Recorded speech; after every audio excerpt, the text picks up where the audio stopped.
ते मी कोमल. मैत्रिणींनो, आज मी बनवणार आहे तुमच्यासाठी ओल्या बोंबलाची चटणी. आणि ती बनवण्यासाठी मी ओले बोंबील घेतलेले आहेत, अशा प्रकारे व्यवस्थित कट करून घेतलेले आहेत. त्याच्यासाठी मी वाटण तयार करणार आहे. ते वाटण तयार करण्यासाठी मोठा कांदा घेतला आहे कापून, अर्धा इंचाचा आलं घेतलेलं आहे बारीक तुकडे करून, आणि 4-5 पाकळ्या लसूणच्या घेतलेल्या आहेत, आणि 2 मोठे चमच सुकं खोबरं घेतलेलं आहे. आणि हे सर्व मी आता भाजून घेणार आहे. मी एक तवा ठेवला आहे, त्याच्यामध्ये कांदा, आलं, लसूण आणि सुकं खोबरं हे मी भाजून घेणार आहे. थोडासा 1 चमच त्याच्यात तेल टाकते, व्यवस्थित भाजून निघेल. आणि ह्याच्यामध्ये मी काही मसाले वापरणार आहे. कांदा खोबरा आपला छान भाजून झालेला आहे. आता हे थंड झालं की आपण मिक्सरमधून याची पेस्ट बनवून घेणार आहोत, म्हणजेच वाटण तयार करणार आहोत. वाटण म्हणजे काय असा प्रश्नसुद्धा विचारला गेलेला मला. तर वाटण म्हणजे कांदा आणि ओलं खोबरं किंवा याचं वेगवेगळ्या प्रकारे वाटण केलं जातो. कांदा खोबऱ्याचं वाटण असतो, किंवा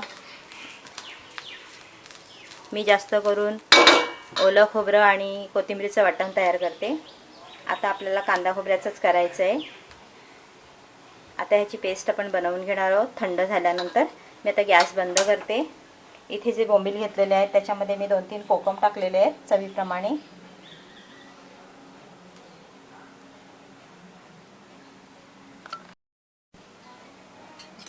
आपलं वाटण थंड होते, ते मिक्सरला लावून होईपर्यंत मी त्याच्यामध्ये मसाले घालून ठेवते. अर्धा चमच हळद, 1 चमच आगरी मसाला, हवा असेल तेवढा टाकू शकतो आपण. तुमचा जो साठवणीतला मसाला असेल तर तुम्ही वापरा, किंवा तुमचा मिक्स मसाला तुम्ही वापरू शकता. मिरची पावडर वापरली तरी हरकत नाही. आणि हे मी आता अर्धा चमच गरम मसाला टाकते. हे मी सर्व मिक्स करून ठेवते वाटण तयार करेपर्यंत.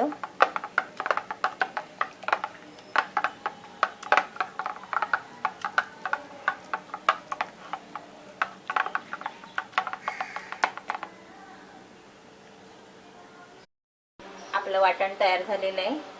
वाटण म्हणजेच कांदा खोबऱ्याची पेस्ट तयार केलेली आहे. आता आपण पॅन ठेवलेला आहे गॅसवर, त्याच्यामध्ये मी तेल टाकते फोडणीसाठी. त्यात थोडंसं हिंग, किंचित हिंग टाकायचे, पाव चमचा. मी इथे लसूण घेतलेलं आहे कापून. फोडणीसाठी मी लसूण वापरणार आहे. ॲक्च्युली लसूण आपण त्याच्यामध्ये वाटलेला सुद्धा आहे, पण फोडणीमध्ये लसूण आणि हिंगच टाकते सहसा.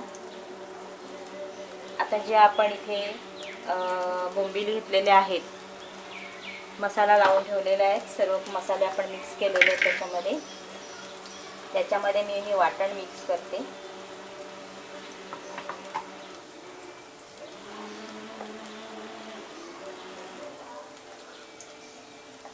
त्याच्यामध्ये आपण कोकम पण टाकलेला आहे. आणि हे आता मी फोडणीमध्ये टाकते.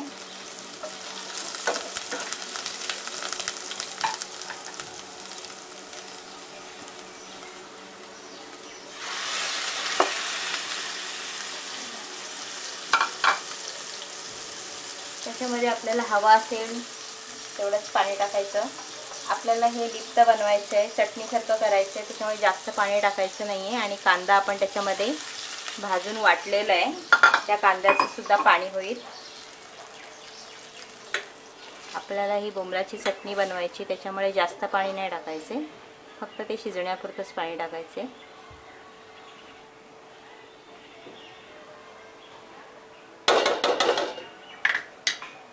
ह्याच्यामध्ये मिक्सरच्या भांड्यामध्ये थोडंसं वाटण बाकी आहे, ते मी अगदी थोडंसं पाणी घातलं त्याच्यामध्ये, आणि ते पण आपण त्याच्यामध्ये टाकून घेऊया.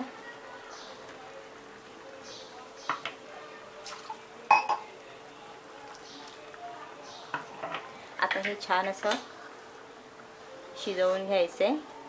छान म्हणजे अगदी जास्त वेळ नाही शिजवायचे, कारण की बोंबील आहेत आणि मी अगोदर पण सांगितलेलं आहे की ओली मच्छी ही जास्त शिजवायची नाही. त्याला एक छान अशी उकळी घेऊया.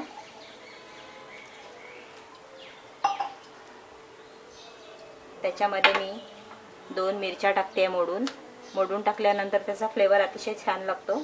वाटून टाकल्या तर ते भरपूर तिखट लागेल, म्हणून मी त्याच्यामध्ये मोडून टाकते. थोडीशी कोथिंबीर टाकते. थोडी कोथिंबीर गार्निश करण्यासाठी ठेवते. आणि ह्याच्यामध्ये आपण चवीप्रमाणे मीठ टाकणार आहोत.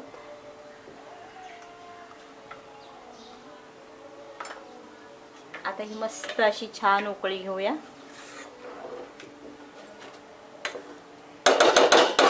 त्याच्या कांद्याचं पाणी होईल. आता मी त्याच्यावर झाकण ठेवते आणि छान उकळी घेऊया.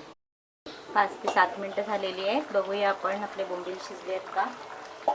मस्त उकळी आलेली आहे. मी आता गॅस बंद करते.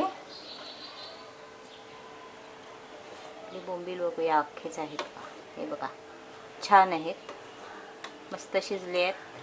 सुगंध पण छान सुटलेला आहे.